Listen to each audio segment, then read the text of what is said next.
Okay, question number 1. Is there any clinical tip to prep with multiple restoration, especially when it comes to anterior region? So when planning multiple restorations, as I've shown in the webinar, I want to first load my wax up, and then I'm going to start prepping the teeth. One nice thing, as you'll see in this webinar, some patients come with old bridges, like the lady we've shown before, and for such a case, one nice approach would actually be to just remove the bridge from the pre-op and don't do any prep, just clean your abutments and rescan everything. And after you've rescanned everything, just compare to the wax up. And then you're actually going to see where the actual reductions need to be done. So just don't start prepping right away, because some preps are already not needed anymore. It's like prepping to a mock-up. You just see where you need to actually touch the teeth. You just remove the old bridge, you clean your abutments and restore your abutments, and then you scan. Don't prep. And afterwards, you just see what you need to do, actually need to do. So you're going to scan the pre-op up to the op at least 2 times. One time after removing the bridge and cleaning, and 1 time after you actually prepped. And then that's going to be your final situation. So is there any teeth that you find the most difficult tooth among the 6 upper anterior teeth? Well, I don't find it especially difficult, because I already practice for over 20 years now.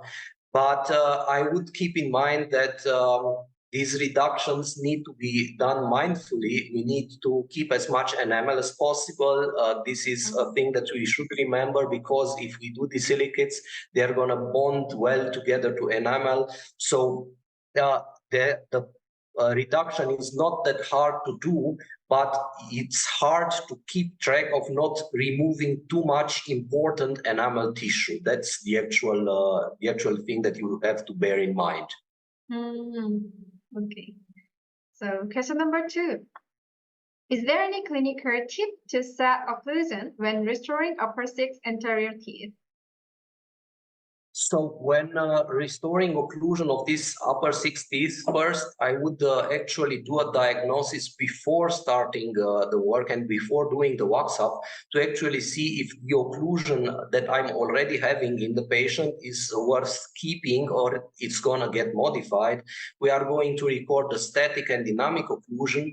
For this to happen, one nice thing is to actually not only record the movement that you always should do in Medit software, but also use articulating paper with blue and red. I usually record static occlusion points in blue and dynamics of protrusion and lateral protrusion with red lines. And then I am going to scan my pre-op with these lines contained, because although I might decide to not keep the palatal aspects, the palatal surfaces of the pre-op teeth, because I now know where the contact points are. If I want to keep them, I'm going to be able to pull on the wax up regarding to the pre-op, exactly where the blue spots are. And I'm also going to be able to build my lines of occlusion regarding the red lines I recorded and that are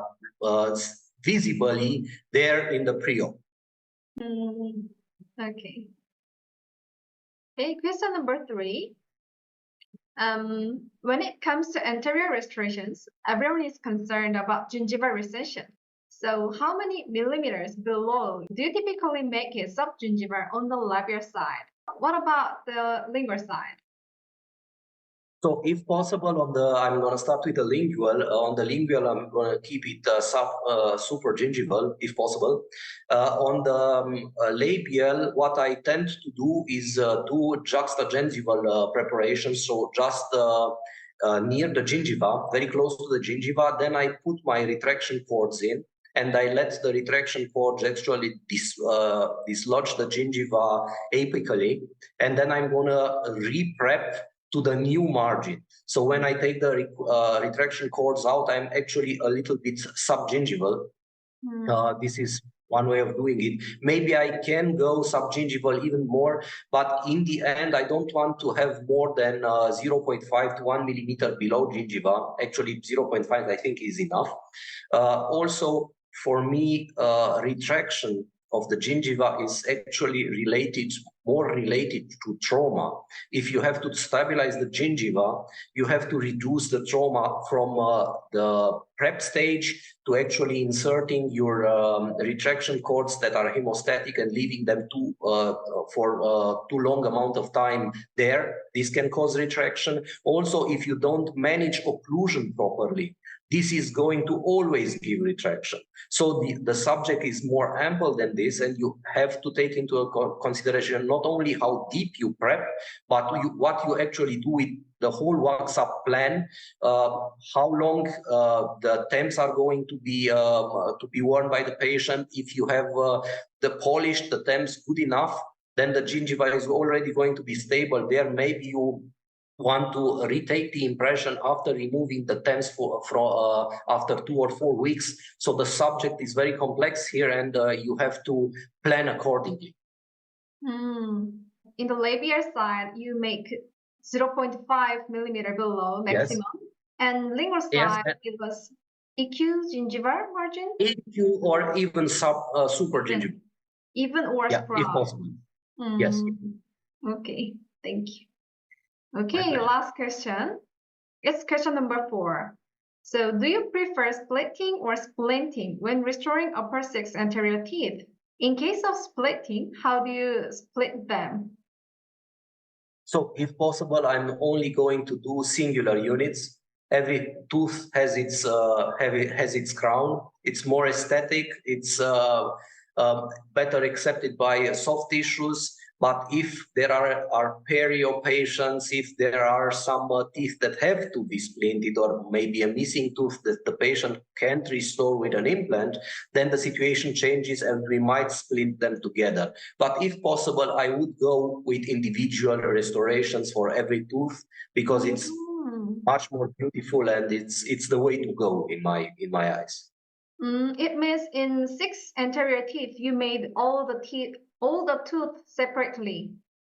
Yes. If I have 6 teeth there, I would try to do 6 crowns. And also cementation should be done under rubber dam if possible to actually get them in place. It's a little bit more work there, but the results are excellent. If everything is done correctly, the crown actually becomes part of the tooth. You're not going to be able to remove it if it's disilicate. You'll just need to mill it out or take it out by laser means. Okay. Okay, that's all about it for today. You'll be able to watch this webinar on our YouTube channel and Medit Academy. Thank you for being here, Dr. Bogdan. My pleasure, guys. Hope to see you soon. Bye. Bye.